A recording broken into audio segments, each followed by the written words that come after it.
Bismillahirrahmanirrahim. Assalamualaikum warahmatullahi wabarakatuh. Alhamdulillahirabbil alamin. Alhamdulillahilladzi arsala rasulahu bil huda wa dinil haq liyuzhirahu 'alad dini kullih.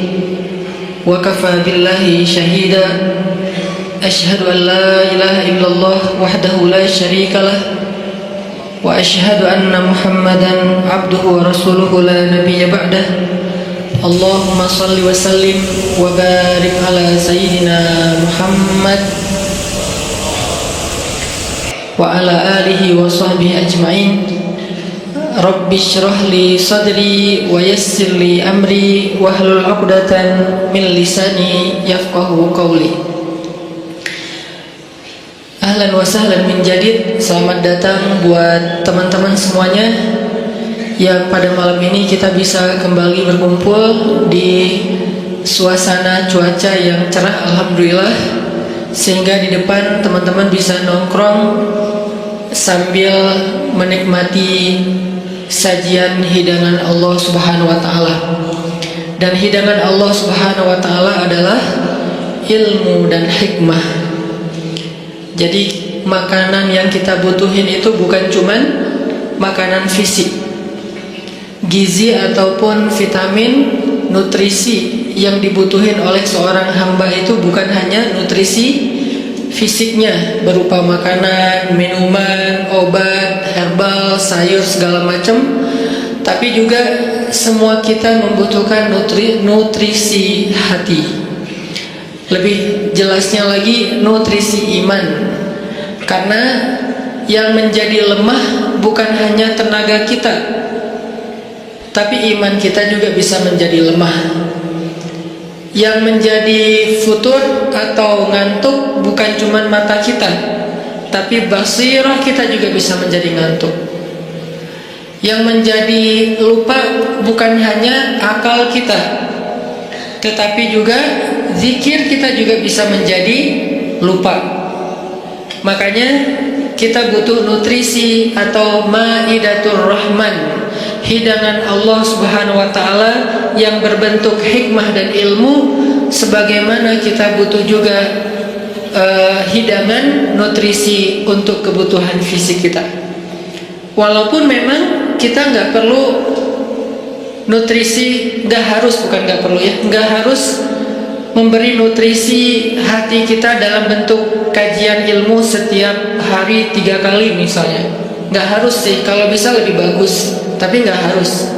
Karena nutrisi hati ini bisa kita dapetin bukan cuma dengan duduk dalam majelis ilmu, bukan hanya duduk di dalam tongkrongan hikmah, tapi juga bisa kita dapetin dengan tilawah Al-Quran. Kita juga bisa dapetin itu dengan zikir. Zikir sesuai dengan masalah kita.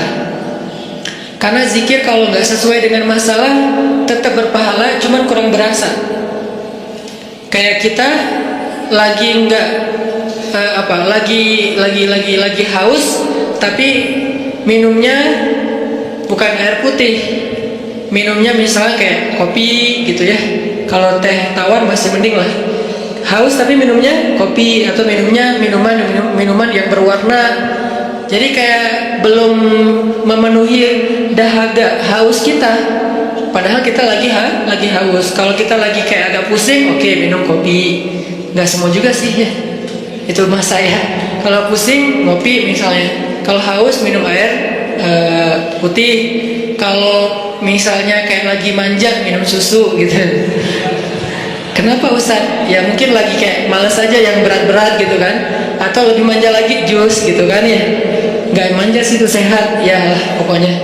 Yang jelas itu kan sesuai dengan kebutuhan. Gitu juga dengan zikir. Zikir itu nama Allah yang dipakai itu harusnya sesuai dengan masalah kita. Walillahil asma'il husna. Allah tuh kan punya nama-nama yang bagus, yang mulia, yang baik, yang keren gitu. Walaupun tidak terbatas 99, tapi yang dikenal oleh kita 99. Maka fad'uhu biha, maka berdoalah kepada Allah, panggillah Allah. Ud'u itu panggil. Ud'u ila sabili rabbika, atau dakwah itu panggilan, memanggil. Berarti fad'uhu biha, panggillah Allah dengan nama itu. Jadi nggak harus selalu kita manggil Allah ya Allah, boleh. Tapi ditambah juga, misalnya ya Jabbar, panggilan buat siapa? Panggilan Allah, tapi buat memanggil Allah buat orang yang lagi apa? Yang lagi sakit hati. Pernah manggil ya Jabbar pas lagi sakit hati? Makanya sering sakit hati. Jabbar itu panggilan untuk orang yang lagi sakit hati, habis dikecewain oleh apa? Banyak lah, tergantung circle kehidupan kita ya. Ada yang circle-nya lebih ke main, berarti disakitin sama gengnya. Ada yang circle-nya lebih ke romantis-romantisan, disakitin oleh mantannya. Ada yang circle hidupnya seputar masalah kerja, disakitin oleh vendornya, oleh partnernya, oleh teman bisnisnya. Soal circle family life kita disakiti oleh keluarga, anak, orang tua, pasangan, dan seterusnya, gitu kan? Yang jelas, ketika kita merasa disakitin, ketika kita merasa kayak dikecewain, panggillah Allah sebelum kita memanggil netizen. Kan kita suka manggil netizen dulu ya, posting, update status, story, terus storynya tuh curhatnya minta respon lagi tuh, dengan kasih polling lah, dengan request lah gitu kan. Baiknya gue putusin apa enggak ya, request gitu. Semuanya putusin, terus dia bingung. Gimana ya. Nah, sebelum kita istisyarah kepada netizen, karena netizen itu istisyarah, bukan istifta, bukan istikharah. Yang paling tinggi itu kan derajatnya dari 3 level. Meminta pendapat, nomor 1 tuh istikharah, minta pendapat Allah. Kedua, istifta, minta pendapat ulama, orang yang berilmu. Ketiga, istisyarah, minta pendapat orang yang lebih bijak dan berpengalaman, termasuk kepada teman kita atau followers kita atau geng kita. Itu istisyarah. Sebelum kita istisyarah netizen, ya ayyuhal netizen, sebelum kita pakai kalimat itu, atau ya ustaz, bahkan sebelum ustaz, ya kiai, ya syekh, maka ya Allah, panggil Allah subhanahu wa ta'ala. Manggilnya gimana Ustaz? Salah satunya selain kata Allah pastinya, karena itu kalimat yang paling mulia, kita juga bisa manggil tematik. Ya Jabbar. Ya Jabbar itu bisa 2. Sebetulnya 3 maknanya Jabbar, tapi yang lebih common itu 2. 1, dipanggil untuk masalah-masalah yang sifatnya apa ya, bukan hanya besar, tapi kayak kekuatan. Misalnya kita ngedoain musuh-musuh Islam, Allahumma alaika bi'a'daika a'daiddin, Allahumma alaika bil kuffar, Allahumma alaika biz zalimin. Ya Allah, kami serahkan kepadamu orang-orang zalim itu, gitu kan? Orang-orang zalim. Baru kita mengatakan ya Jabbar. Pasangannya biasanya ya Qahar. Ya Jabbar, ya Qahar. Arti Jabbar dalam konteks itu yang perkasa, yang memaksa. Ya Qahar, yang menaklukkan. Sehingga dipakailah kalimat Jabbar, Qahar, Aziz, kan kata-kata yang nama-nama yang apa? Yang perkasa gitu, untuk doa-doa yang sifatnya biasanya dipakainya dalam kondisi terzolimi. Ini doa-doa orang yang terzolimi. Kayaknya nggak perlu dihafal juga sih. Bukan nggak perlu dihafal, nggak perlu dipakai. Kenapa? Berharap kita tidak mendoakan orang yang zalim, kecuali yang dizolimi dalam urusan agama. Kalau dizalimi urusan pribadi sih, mending jangan mendoakan orang yang menzalimi. Kenapa? Rugi. Mending doain diri sendiri. Ketika kita punya kesempatan doa kita diijabah, jangan kasih doa itu untuk orang lain, rugi. Walaupun bentuknya mendoakan atas keburukan, tetap rugi.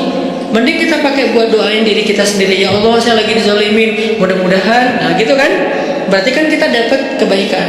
Ya Jabbar, itu panggilan orang yang sedang sakit hati. Jadi satu artinya untuk orang yang lagi dizalimi, satu lagi untuk orang yang lagi hatinya kayak sedih, kayak disakitin. Gak sebesar zalim sih, cuman ya lumayan lah, bikin gak bisa tidur, bikin tumbuh jerawat gara-gara itu, gitu kan ya, karena stres.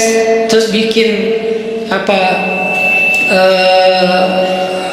nambah uban, walaupun ada yang uban itu karena bijaksana, ditutup. Jadi intinya adalah panggil Allah kalau kita lagi sakit hati dan dikecewain. Ya Allah, ya Jabbar. Salah satu doa minta disembuhkan kecewa dan sakit hati di dalam sholat adalah Rabbil firli warhamni wajburni. Kalimat wajburni selama ini kita baca enggak? Kan? Tahu artinya? Hampir. Apa arti wajburni? Bukan paksa aku dong Allah, enggak. Padahal arti Jabbar juga yang memaksa kepada kehendaknya. Tapi kalimat wajburni, makna Jabbar di sini makna yang ketiga di antara tiga makna Jabbar, yaitu yang mengobati sakit hati. Jadi ketika kita berdoa Rabbil firli warhamni wajburni warfa'ni warzuqni wahdini wa'afini, banyak banget ya, luar biasa kita ya. Jadi kalau kita sholat aja tuh kita udah minta banyak hal ke Allah. Makanya pas berdiri, pas duduk itu jangan buru-buru. Rabbi, Allahu Akbar. Apaan? Malaikat juga bingung. Rabbi apa? Kamu dengar gak dia doa apa? Enggak. Oh kirain aku doang yang salah dengar, kata malaikatnya. Jadi kita kayak gak jelas gitu minta ke Allah. Rabbi udah gitu sujud, karena terlalu buru-buru, nggak ada tumakninah, nggak ada tenang, nggak ada berhenti sebentar. Makanya Rabbi firli warhamni wajburni. Bagian wajburni kalau bisa kayak gimana gitu, kayak agak menghayati dan kayak perasaannya dalam banget gitu. Wajburni. Tapi kayak gitu juga sih dalam sholat, bahaya, bid'ah, syubhat menyambar-nyambar. Intinya teman-teman, wajburni itu artinya kalau kita terjemahin, sembuhkanlah sakit hati saya. Atau bahasa lain juga bisa diterjemahin, hiburlah aku ya Allah, aku lagi sedih nih. Kalau kita ketemu gitu ya, hibur aku dong, gue lagi sedih nih. Ya udah yuk kita main, ya udah yuk kita jalan, ya udah kita nonton, ya udah kita ngopi, ya udah kita makan, ya udah apalah terserah. Yang jelas kita ngadu ke dia, minta dihibur pas kita lagi sedih. Nah cara ngadu ke Allah pas kita lagi sedih supaya dihibur oleh Allah, wajburni ya Jabbar. Itu bisa dibaca di dalam sholat, bisa juga dibaca di luar sholat. Gak apa-apa, dalam sholat baca, di luar sholat juga baca. Bahkan di luar sholat kita bisa ulang-ulang, wajburni ya Jabbar, wajburni ya Jabbar. Ya Allah, hibur aku ya Allah, hibur aku ya Allah, aku lagi sedih berat nih. Udah seminggu aku gak buka Instagram, ya Allah. Curhat. Kenapa? Komen. Head speech ya Allah. Ya Allah, aku udah seminggu gak lihat grup. Ya Allah, aku udah seminggu gak buka handphone. Lebih parah lagi kan? Berarti bermasalah di akun sosial media, bermasalah di grup, bermasalah di nomor kontak, bermasalah di SMS, semua bermasalah. Ya Allah, udah seminggu aku gak buka handphone. Hibur aku lagi sedih banget gitu. Nah, minta ya Jabbar, wajburni ya Jabbar, wajburni ya Jabbar. Minta Allah akan hibur kita. Hiburan Allah lebih baik daripada hiburan yang diberikan oleh makhluk. Hiburan makhluk itu kadang-kadang modal. Kalau nggak modal di awal, modal di akhir. Modal di awal, dia ngajak nonton, kita yang bayar. Dia ngajak ngopi, kita yang bayar. Kalau modal di akhir, dia bayar, tapi nanti dia pamrih. Dulu kan pas lo lagi sedih, gue traktirin makan. Sekarang gue lagi sedih nih, sama aja kan nge-modal ya. Kalau Allah yang ngehibur kita, itu nggak ada pamrihnya, nggak ada modal di awal, nggak ada modal di akhir. Terus kenapa kita cepat dan begitu spontan minta hiburan dari makhluk, begitu spontan minta curhat kepada makhluk, begitu spontan manggil nama makhluk, tapi kurang spontan memanggil nama ya Jabbar, nama Allah Subhanahu Wa Taala. Ini kalau ngomongin kecewa, salah satu di antara asmaullahil husna nama-nama Allah yang mulia itu adalah Ya Jabbar. Sehingga kekecewaan itu jadi jalan buat kita untuk lebih akrab sama Allah. Kan kita tuh kayak, mungkin saya aja yang ngerasa gini, tapi banyak juga sih yang curhat kayak gitu. Kita tuh sering ngerasa akrab sama Allah tuh pas lagi ada masalah kan ya. Kalau lagi nggak ada masalah kayak kita tuh plain banget gitu hubungan sama Allah. Kayak misalnya hayya 'alas shalah biasa aja, oh ya udah azan. Itu paling soleh tuh. Di bawahnya dikit, kok azan sih baru jam berapa? Di bawahnya dikit, kok azan sehari berapa kali sih, kok sering banget baru kali. Padahal cuma 5 kali, dia kayak berasa sering banget gitu dengan azan gitu kan ya. Paling soleh juga, oh udah azan gitu kan. Tapi kalau lagi ada masalah, kita tuh kayak apa? Kayak perasaannya tuh kayak ini banget, sensitif banget dan terakrab gitu sama Allah. Hayya 'alas shalah. Suara kakek-kakek juga berasa jadi suara vokalis jazz gitu. Si kakek-kakek kan agak-agak serak apa, agak ala-ala apa rock gitu kan. Tapi karena ini suara azan merdu banget ya. Merdu apaan? Kakek-kakek yang biasanya enggak, gua dengernya kali ini dia merdu banget loh. Jangan-jangan dia lagi baper. Enggak, dia biasa aja. Kita yang lagi baper. Jadi apa yang kita dengar itu kayaknya tergantung perasaan kita. Pernah nggak dengar suara azan terus kayak sedih? Soalnya kasihan sama muazzinnya gitu. Kok gitu ya azannya, kasihan ya, kayaknya dia kayak nafasnya putus-putus gitu. Kalau tadi sih keren-keren sih. Yang tadi ikut challenge azan, hayya 'alas shalah, bagus lah. Tapi yang paling bagus saya emang azan itu habis diputusin. Itu tuh keren banget, baper tuh. Hayya 'alas shalah. Jadi dia kayak, kenapa sih lo gituin gua? Jadi tuh kayak lagi curhat banget gitu kan. Enggak, guyon. Intinya azan dengan hati, tilawah dengan hati. Kalau kita pakai hati dalam melantunkan ayat-ayat Allah, itulah sebaik-baik irama. Makanya kata Nabi, zayyinul Qur'an bi aswatikum, hiasilah Al-Qur'an dengan suara kalian. Tapi para sahabat enggak semuanya suaranya bagus. Terus gimana tuh? Sementara Nabi nyuruh menghiasi Al-Quran pakai suara. Kata para ulama, sebaik-baik hiasan dari suara kita itu adalah suara yang membaca Al-Quran dengan iman. Saya tuh qori, dari kecil tuh udah ikut musabakoh. Jadi udah kayak masalah olah vokal tuh kita dari kecil tuh udah sering, udah latihan serius sampai tingkat nasional, internasional. Jadi buat saya vokal itu kayak penting. Makanya kalau dengan orang misalnya apa kayak nyanyi kah atau dia tilawah kah, cukup satu vokal pendek aja udah ketahuan ini kayaknya nih kayak orang kayak blind apa tuh, blind audition ya. Kan yang blind audition tuh baru dengar, baru wah tuh keren gitu kan ya, baru wah gitu, padahal belum kedengaran, tapi kok dia udah bisa nyimpulin langsung, dia pencet bahwa dia tuh ngelusin gitu. Karena emang mungkin si jurinya ini udah punya ini banget, udah sensitif banget dengan suara. Nah, tapi saya sadar ternyata dalam membaca Al-Quran nomor 1 tuh bukan suara. Sekeren apapun suara orang, masih kalah dengan yang nomor 1-nya apa? Iman.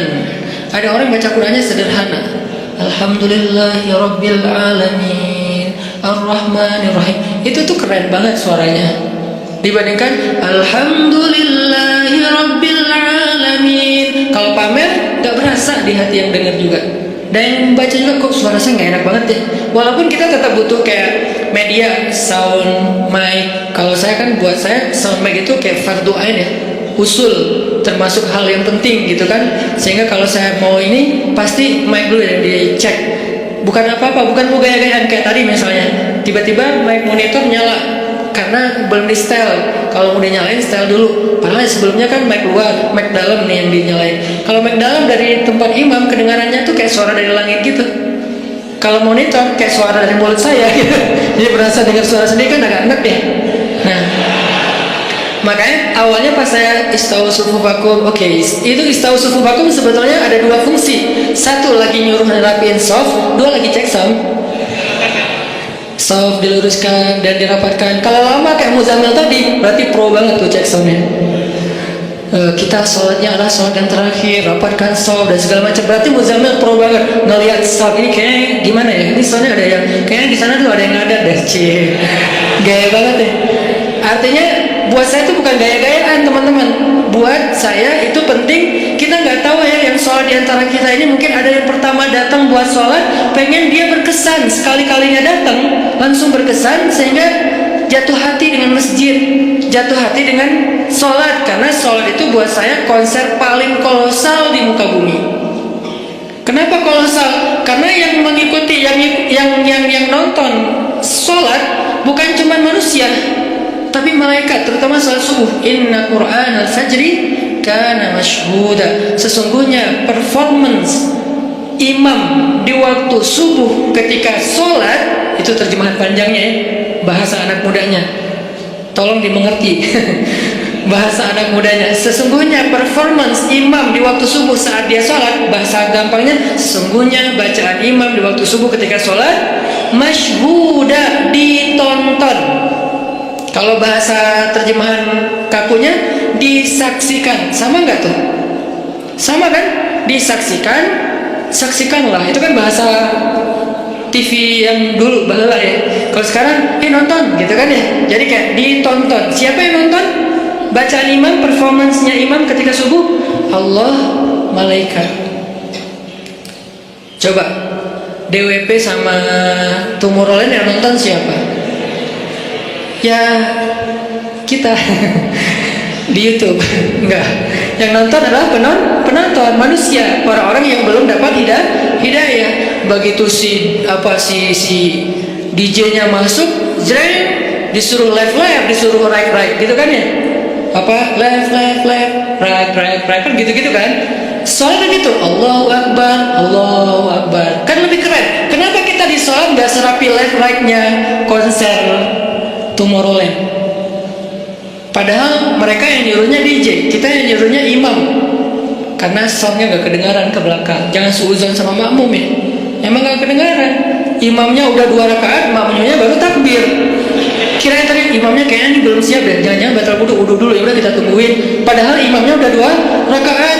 Kenapa makmumnya telat? Soundnya tuh gak sampai ke belakang. Kita irit di bab sound, tapi boros banget di bab kubah masjid, menara masjid, warna masjid. Kadang-kadang cat masjid itu baru berapa bulan, ini kayak mirip apa ya, kayak nggak seret gitu ya, udah ganti deh cat masjid yang doff yang bagus, diganti hanya gara-gara seleranya berubah. Tapi mic-nya cuma puluhan juta, kubahnya hampir 1 miliar. Orang lain untuk sound itu 1 miliar. Kenapa kok mic lebih penting daripada yang lainnya? Karena inilah activity nomor 1 di dalam masjid kan. Performan nomor 1-nya kan di mic oleh 2 talent, 1 imam, 1 lagi muazin. Muazin penting, imam penting. Muazin manggil orang di luar supaya datang. Imam biar bikin orang di dalam itu nggak nyesel udah datang. Muazinnya keren, imamnya nggak keren, kan kayak nyesel gitu. Kirain tadi azan sholatnya seru, gitu kan? Kenapa nggak seru? Soalnya bacaannya salah-salah, suaranya kayak putus-putus gitu, kayak keselak lagi imamnya, kasihan gitu kan? Kita di belakang, udah lah pak, kasihan pak, udah aja buku dah, gitu kan ya? Kayak gak tega gitu imamnya. Tapi muazinnya bagus, makanya dua-duanya penting. Talent 1 muazin, talent 2-nya imam. Hayya 'alas shalah.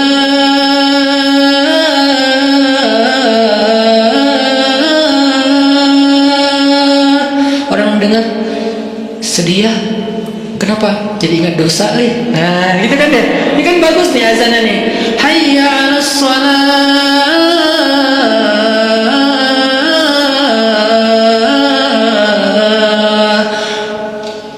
Surga itu kayaknya indah juga ya dengar suara mah. Baru dengar suara panggilan belum. Salamun salam. Ya ayyuhal mu'minun, ya ibadallah, panggilan malaikat. Kan suara malaikat pastinya keren ya. Gak ada yang fales dong malaikat. Masa malaikat fales? Udahlah gua aja yang manggil. Kenapa? Lo suaranya fales kata malaikat. Kan gak mungkin kan. Panggilan yauma yunadil munadi mim makanin qarib. Hari ketika malaikat memanggil manusia dari tempat yang dekat. Tahukah kita apa tempat yang dekat? Tempat yang dekat itu adalah Masjid Al-Aqsa. Hari ketika malaikat berdiri di titik Masjid Al-Aqsa sekarang memanggil seantero padang mahsyar, halummu ilayya, kumpul kalian semuanya di sini, kata malaikat. Jadi azan yang keren itu azan yang mengingatkan orang kepada dosa, azan yang mengingatkan orang kepada akhirat, dan itu nggak bisa kalau nggak pakai hati. Nggak perlu ngeluarin 100% vokal, cukup 60%-nya aja. 30% dibantu sama sound, 10%-nya dipakai, 40%-nya dipakai dengan perasaan. Makanya saya senang banget kayak apa dulu masa masih punya halaqah kecil sama teman-teman, termasuk ada Muzamil, anak-anak ITB. Kita kan kayak belajar apa dulu? Muzamil mana Muzamil? Oh ada. Belajar maqamat sama dulu sebelum ada Pemuda Hijrah, maqamat sama belajar azan. Kita kayak apa ya? Kayak mengcover. Jadi bukan cuma lagu yang di cover, kita mengcover azan. Cover azan Masjidil Haram Dagriri. Dagriri itu azannya tuh menurut saya azan of the year. 2018 azan terbaik itu nanti cari di YouTube, azannya Hamdi Ad-Dagriri kalau nggak salah namanya. Nanti azannya Al-Aqsa. Azan Al-Aqsa itu kayak lagi curhat, Al-Aqsa itu udah dirampas, kami itu teraniaya, kemana kalian wahai kaum muslimin, gitu. Seolah-olah tuh kayak manggil kita gitu. Dari irama-irama yang dipilih kan. Nah ini semuanya dengan hati, makanya pakai hati aja udah terbaik. Balik lagi ke tema yang tadi adalah panggil Allah dengan lembut, nidaan khafiyya. Zikru rahmati rabbika abdahu Zakaria idh nada rabbahu nidaan khafiyya. Ketika dia nada rabbah. Apa arti nada rabbah? Nada itu bahasa Arab terus jadi bahasa Indonesia nada, tapi beda arti. Nada artinya memanggil. Nada dering, panggilan. Dering panggilan itu bahasa Arab. Nada rabbahu nidaan khafiyya. Nada yunadi nidaan, nida panggilan. Jadi kalau ada yang namanya nida itu adalah panggilan. Makanya kalau dia panggilan kamu siapa? Panggilan aku nida gitu. Itu panggilan, iya nida, iya panggilan ya. Amin gitu. Kalau ngerti bahasa Arab, kalau ngerti ya sama aja sih. Nah, yunadi nada rabbahu nidaan khafiyya, memanggil dengan khafi. Khafi itu kayak lirih. Ya Allah gitu pelan-pelan. Terus khusyuk manggilnya, berperasaan manggilnya, bukan ya Allah. Itu mah kaget kali ya, bukan manggil Allah karena dia lagi curhat. Kalau mau curhat, ya Allah. Coba jadikan ya Allah ini kata favorit kita deh. Dan jangan tunggu bermasalah baru lembut suaranya. Kalau lagi senang kayak ya Allah. Enggak gitu sih. Kita lagi senang itu juga butuh Allah, teman-teman, yang kayak pekan yang lalu kan. Kita butuh Allah itu bukan pas lagi susah doang. Sarra dan dharra. Iza asabatuhum sarra wa iza asabahum dharra, sama-sama butuh Allah. Butuh Allah ketika susah, jelas kita paham. Butuh Allah ketika senang artinya apa? Supaya kesenangan yang Allah kasih itu jadi barokah, mubarak, jadi bertambah manfaat, jadi bertambah kebaikan, nggak jadi sia-sia. Nah kalau nikmat yang Allah kasih, kesenangan yang Allah kasih malah jadi bikin kita sia-sia, itu malah jadi musibah. Sehingga kita butuh Allah supaya dituntun, ya Allah saya punya rezeki ini, diapain ya? Supaya bermanfaat nih. Kemana saya harus memberikan rezeki ini? Ke keluarga, ke diri saya sendiri untuk kebutuhan. Siapa lagi? Allah tuntun. Supaya kalau Allah tuntun, ketika kita mengalokasikan harta, rezeki, nikmat yang kita dapatkan, itu semuanya untuk kebaikan. Fa'ammal yatima fala taqhar, wa ammas sa'ila fala tanhar, wa amma bi ni'mati rabbika fahaddits. Kalau enggak, alhaakumut takatsur. Celaka gara-gara takasur, justru banyak nikmat yang Allah berikan. Jadi teman-teman, poin pertama bab kecewa. Kalau kita kecewa, saya yakin semuanya pernah kecewa dan mungkin masih akan kecewa atau bahkan lagi kecewa sekarang. Kelihatan dari muka-mukanya. Kecewa sama saya. Kenapa ceramahnya lama sekali? Jadi kalau lagi kecewa, apa poinnya tadi? Panggillah Allah, ya Allah, ya Jabbar, Wajburni, hibur saya ya Allah. Hibur saya, hibur hati saya ya Allah. Gimana cara Allah menghibur hati kita? Allah menghibur hati kita itu dengan diberikan wajilat qulubuhum. Allah menghibur hati kita dengan dijadikan liyazdadu imanan ma'a imanihim. Allah menghibur hati kita dengan dijadikan apa? Tuma'ninatul qalb. Ala bidzikrillah tatma'innul qulub. Banyak cara Allah menghibur hati. Apakah Nabi pernah sedih atau kecewa? Kecewa pernah, sedih pernah di Al-Quran, direkam. Terus cara Allah menghibur hati Nabi yang lagi sedih atau kecewa gimana? Ya ayyuhal muzammil qumil laila illa qalila nisfahu awil qus minhu qalila aw zid alayhi warattilil Qur'ana tartila inna nashi'atal lail hiya ashaddu wat'an wa aqwamu qila. Allah panggil Nabi ketika lagi sedih dan tidur. Ya ayyuhal muzammil. Ini dua kondisi Nabi lagi tidur dan dipanggil Allah. Satu, ya ayyuhal mudaththir. Satu lagi, ya ayyuhal muzammil. Tidur kenapa Nabi? Bukan tidur, tertidur. Gara-gara capek seharian berdakwah dan capek seharian dibully. Dibully di mana-mana, pergi ke pasar, dibully di pasar, pergi ke tempat pertemuan, dibully di tempat pertemuan, pergi di jalan di sepanjang jalan, dibully di sepanjang jalan, pergi ke rumah keluarga besarnya, ke tetangganya, ke pamannya, ke sepupunya, dibully oleh tetangga dan keluarga besarnya. Kemanapun beliau pergi, beliau dibully, dihina, dicela seharian dari pagi. Satu kota Mekah ngebully beliau. Ada yang mengatakan beliau itu penyihir, ada yang mengatakan beliau itu pembohong, ada yang mengatakan beliau itu tercela. Muzammam, nama aslinya Muhammad, artinya terpuji, tapi diplesetin jadi Muzammam, artinya tercela. Atau orang salib dulu, pas perang salib menamakannya dengan istilah Muhammad. Apa Muhammad? Salah satu nama setan. Jadi dipanggil Muhammad, dipanggil Muzammam, dipanggil apa? Sahir, dipanggil Majnun, orang gila, dan banyak lagi yang nggak direkam secara diksi oleh Al-Quran, karena emang Al-Quran ini memilih banget diksinya. Tapi secara simbolik Al-Quran nunjukin bahwa inilah celaan-celaan yang diterima Nabi berhari-hari dari pagi sampai malam. Pulang malam-malam ngomong ke Khadijah, Khadijah zammiluni, zammiluni. Khadijah selimuti aku, selimuti aku. Khadijah pengertian, diselimuti Rasulullah, diusap-usap kepala Rasulullah. Tenang Rasulullah, tenang ya Rasulullah, la tahzan ya Rasulullah. Allah gak akan ninggalin kamu, Allah tuh sayang sama kamu ya Khadijah. Tapi di tubuh Rasulullah tuh banyak lemparan, bekas lemparan, dibersihin sama Khadijah. Setelah Khadijah wafat, nanti yang menggantikannya Fatimah yang bersihin bekas-bekas lemparan orang. Ada yang lemparin kotoran, ada yang lemparin barang apa, benda-benda keras sehingga melukai Nabi, dibersihin sama Khadijah. Udah capek, Nabi tertidur.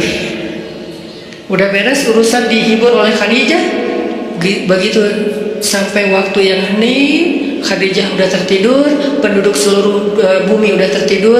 Allah memanggil kekasihnya, ya ayyuhal muzammil, wahai orang yang berselimut. Itu panggilannya lembut. Jadi kita kalau baca surah Al-Muzammil jangan ya, enggak gitu. Allah manggilnya enggak gitu, kaget atau orang lagi tidur ya. Nah, ayatnya aja lagi berselimut, manggilnya teriak-teriak. Jangan, itu namanya prank. Itu bukan tilawah, itu ngeprank. Makanya jangan tilawah sambil ngeprank. Ya ayyuhal muzammil, wahai orang yang berselimut, kumil laila illa qalila. Di situ kelihatan Allah tuh pengertian banget. Kumil lail illa qalila, bentar aja, nggak usah lama-lama. Kenapa? Karena begitu Nabi berdiri sholat, disitulah Allah akan menghibur hati Nabi. Kalau kita belum bisa terhibur dengan sholat tahajud atau minimal dengan sholat 5 waktu, berarti hati kita berpenyakit, fi qulubihim marad, dan itu harus kita obatin. Obatnya apa? Obatnya istighfar. Kalau orang banyak dosa, belum bertaubat, belum beristighfar pada Allah, dia susah minta dihibur oleh Allah. Dan terus nanti dia kayak menuduh Allah gak menghibur dia, padahal Allah udah sering menghibur dia, cuman gak berasa di hatinya. Karena hiburan Allah itu hanya bisa dirasakan oleh orang-orang yang hatinya bersih. Dan cara membersihkan hati itu tazkiyatul nufus atau tazkiyatul qulub, tathhirul qulub adalah dengan salah satunya istighfar. Perbanyak istighfar supaya begitu nanti kita ada masalah, kalau kita nanti lagi disakitin, kalau kita lagi kecewa dan sedih, kita bilang wajiburni ya Jabbar, wajiburni ya Jabbar. Allah hibur kerasa kita lagi dihibur oleh Allah. Kan enak ya kalau apa yang Allah perlakukan kepada kita tuh kita kayak ngerasa itu enak tuh, daripada Allah udah habis-habisan menghibur kita, kita nggak ngerasa.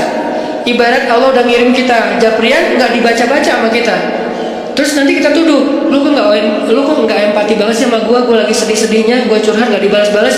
Udah dibalas, nggak ada, lu aja nggak baca. Oh yang ada banyak ternyata. Artinya nggak dibuka sama kita kan? Kenapa nggak dibuka? Mungkin pulsa kita habis, mungkin handphone kita error, mungkin apa dan segala macam kemungkinan. Nah gitu juga dengan Allah. Wa idza sa'alaka ibadi anni fa inni qarib. Qarib itu kalau lebih dekatnya namanya akrab. Akrab. Qarib. Sahabat qarib, sahabat karib. Itu bahasa Arab. Kan saya sering nge-mention bahwa ini dari bahasa Arab, bahwa biar kita tahu identitas bahasa kita itu sebetulnya sebagian besar diambil serapan dari bahasa Arab. Terus siapa yang merangkai bahasa Indonesia dari bahasa Arab kalau bukan ulama? Jadi nggak bisa dilepaskan antara ulama dengan Indonesia, antara ulama dengan kebangsaan, antara ulama dengan nasionalisme. Toh bahasa nasional kita dibentuk oleh ulama. Buktinya serapannya 90% itu bahasa Arab. Sebagiannya benar terjemahannya, sebagiannya keliru, tapi tetap aja bahasa Arab. Makanya kenapa saya sering mention itu bukan mau apa di Arab-Arabin biar gaya, biar kelihatan ustad gitu, enggak. Kalau mau kelihatan Arab banget saya banyakin enggak Arab itu mah. Ini enggak lagi kayak gitu. Lagi pengen menarik benang sejarah kalau bahasa kita tuh emang sebetulnya bahasa Arab yang diserap. Jadi kalau ada yang agak alergi tentang Arab, saya pikir ini berlebihan. Kita nggak alergi terhadap ras, mau Arab kayak, mau Eropa kayak, mau Afrika, mau apa ya, kan itu semuanya takdir Allah kan. Emang kita bisa minta diciptain sebagai orang apa? Nggak bisa kan? Ya Allah, saya pengen diciptain sebagai orang apa ya enaknya? Ini deh orang Rusia, tinggi, putih, rambutnya pirang. Ya Allah, saya pengen diciptakan sebagai orang Afrika. Kenapa? Biar tawadu. Nah, nggak gitu juga sih. Jadi kita nggak bisa request gitu kan ya. Nah orang Afrika pun sebetulnya sekarang kan jadi keren ya. Orang kulit hitam keren nggak sih? Berasa sekufu ya, segolongan. Kalau orang kulit hitam didiskriminasikan nggak keren, kasihan itu. Kan kulit hitam juga sekarang jadi favorit. Bahkan banyak orang yang pengen menghitamkan kulitnya. Ini artinya ya nggak bisa request mau jadi orang apa. Sehingga kita nggak boleh benci golongan ataupun ras, karena dia diciptakan kayak gitu tuh bukan pengennya dia. Itu namanya sunnatullah dan takdir. Itulah ketentuan Allah. Kalau kita cela rasnya, berarti kita mencela pencipta ras itu, yaitu Allah Subhanahu wa taala. Dan ini termasuk larangan dalam hadis mencela nasab. Mencela nasab itu termasuk salah satu dosa besar. Balik lagi ke yang tadi, intinya bahasa kita emang diserap dari bahasa Arab. Nah, kita minta sama Allah. Kata Allah, inni qarib, aku dekat sama kamu. Ujibu da'watad da'i idza da'ani. Ujib dari kata jawab. Jawab bahasa Indonesia juga jawab. Jawabun, jawaban, jawabin, itu grammar. Terus salah satu yang diambil dari antara 3 bentuk grammar Arab itu kita ambil jawaban, ya, menunggu jawaban. Ada orang Indonesia yang mengatakan saya lagi menunggu jawabun. Nggak ada kan ya? Ini agak-agak aneh. Jawabin atau ada tuh jawabinnya. Jawab berarti yang udah ada tuh jawaban, jawabin. Jawaban mah belum ada ya. Jawabin atau yang apa yang tadi. Nah, oke, berarti itu bahasa Arab juga. Jawab, ban, bin sama aja. Ujibu, berarti bahasa Al-Quran sendiri itu sebetulnya tanpa baca terjemah, kalau kita tahu akar katanya, itu yang bahasa kita, bahasa Arab, bahasa Indonesia. Ujibu da'watad da'i idza da'an. Aku mengijabah, menjawab dakwah. Dakwah itu panggilan. Ujibu da'watad da'i idza da'an. Aku menjawab panggilan dai, orang yang memanggil kalau dia mendakwah atau memanggil aku. Jadi kalau kita bilang ya Jabbar, Allah langsung turun ke langit dunia, nyamperin kita, terus mengatakan ai abdi, ai abdi. Ai abdi itu artinya ada apa hambaku? Halaka hajah, kamu punya masalah hambaku? Itu namanya ujibu. Cuman kita nggak dengar. Sama kayak kita baca Al-Fatihah, bukankah Allah merespon bacaan kita? Alhamdulillahi Rabbil Alamin. Kata Allah, hamadani abdi, hambaku memuji aku. Gitu kan? Sampai selesai Al-Fatihah, satu ayat demi satu ayat Allah tuh ngerespon. Jadi kita kayak lagi chat sama Allah sebetulnya. Sholat itu kan chat sama Allah. Makanya bahasa hadisnya ihsan. Kalau pengen sholat kita yang ada kesan chat, berarti sholat kita tuh harus sampai ke level ihsan. Apa level ihsan? Anta abudallah ka'annaka tarah, fa in lam takun tarah, fa innahu yarah. Ketika kamu bisa menghadap Allah, beribadah kepada Allah, seolah-olah kamu tuh ketemuan langsung sama Allah. Kan berarti kita lagi chat sama Allah, ketemuan langsung. Kalau nggak ketemuan langsung, kamu nggak ngelihat dia, maka yakinlah dia ngelihat kamu. Berarti kayak orang telepon, atau kayak orang fit call, cuman kamera depan kita rusak. Kamera depan dia ya, kita nggak bisa ngeliat dia. Iya, kamera depan dia. Ya gitu deh pokoknya.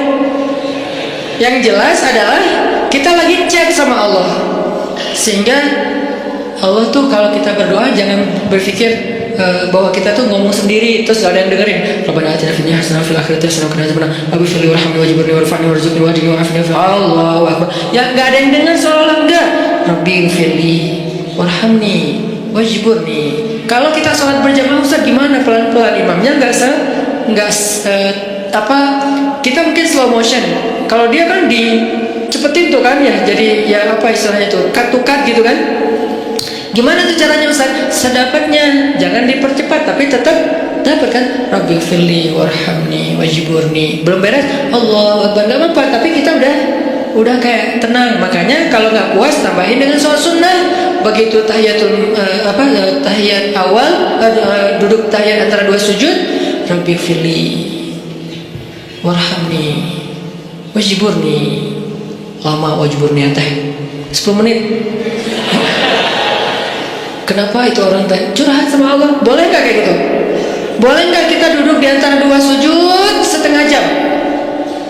Boleh. Apalagi sholat sunnah. Kecuali kita jadi imam sholat berjamaah, jangan, kasihan. Anak udah nangis-nangis, terus suami udah nunggu di depan ngeklakson-klakson, terus sel sudah habis promonya, kan nggak konsen sholatnya. Makanya kalau jadi imam yang bijak, ambil pertengahan. Makanya bacaannya juga jangan terlalu panjang. Kalau sholatnya sholat 5 waktu, tapi terutama kecuali subuh yang paling panjang. Kalau sholatnya sholat tarawih, namanya juga tarawih dari kata roha. Roha bahasa Indonesia rehat. Jadi tarawih itu artinya berehat-rehat. Kalau sholat tarawihnya sampai keringetan, namanya bukan berehat-rehat, itu mah lagi nge-gym. Tarawih keringetan, harusnya kan tarawih itu kan tadi keringetan terus gara-gara tarawih jadi nggak keringetan ya. Itu kayak apa? Kayak bukan pemanasan, pendinginan. Gitu deh pokoknya. Jadi tarawih itu Allahu Akbar, wah mulai istirahat nih. Kalau ada yang ngomong, pengen istirahat, kenapa? Habis tarawih, ini aneh. Tarawih itu kan istirahat. Kenapa kita istirahat habis istirahat? Ada dua kemungkinan. Satu, kita tarawihnya nggak benar. Kedua, imamnya yang mungkin terlalu buru-buru. Tapi di Indonesia kalau imamnya nggak buru-buru, nggak jadi ngehit. Biar imamnya paling ngehit, ratingnya tinggi, harus yang cepat. Makanya saya pernah kayak balapan gitu tarawih. Saya di masjid satu, yang satu lagi masjid sebelah. Takbir bareng, Allahu Akbar, Allahu Akbar. Oke, kita start bareng nih.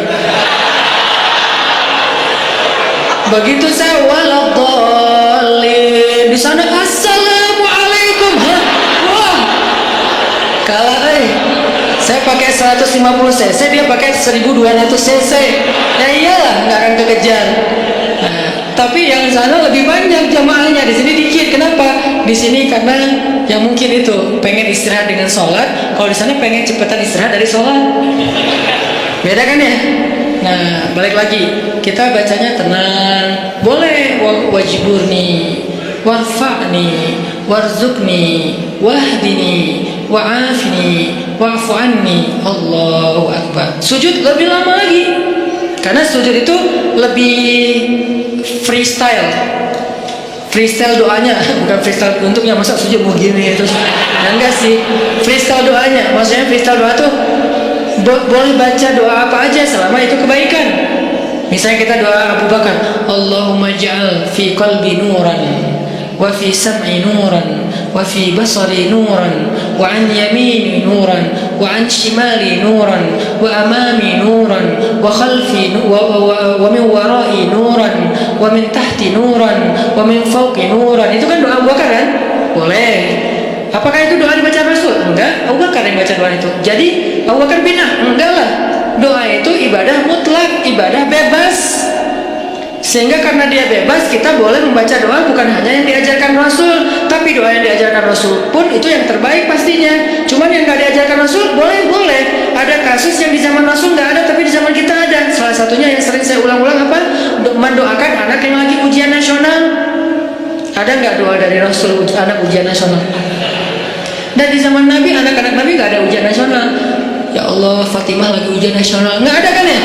Sehingga kita nggak bisa niru. Terus boleh nggak kita ngedoain anak kita lagi ujian nasional sementara Nabi nggak ada contohnya? Boleh, itu nggak disebut bid'ah. Nggak selalu yang nggak dilakukan Nabi itu dianggap. Makanya jangan nanya apa dalilnya doa itu. Yang penting nggak melanggar sunnah Nabi. Nah, sunnah Nabi dalam doa itu adalah menutup aurat, bacaannya yang benar, jangan maksa, jangan marah-marah sama Allah. Ya Allah, pokoknya nih yang terakhir kali nih saya doa nih. Ya nggak bisa gitu. Doanya yang baik gitu kan. Kalau mendoakan yang buruk balik lagi kepada kita sendiri. Nah, ini namanya doa. Makanya pas sujud kita bisa doanya Abu Bakar, bisa doanya Muaz bin Jabal. Allahumma a'inni ala dzikrika wa syukrika wa husni ibadati. Bisa doanya Bilal. Bilal, Allahumma inni as'aluka ridhaka wal jannah wa a'udzubika min sakhatika wan nar. Itu doanya Bilal.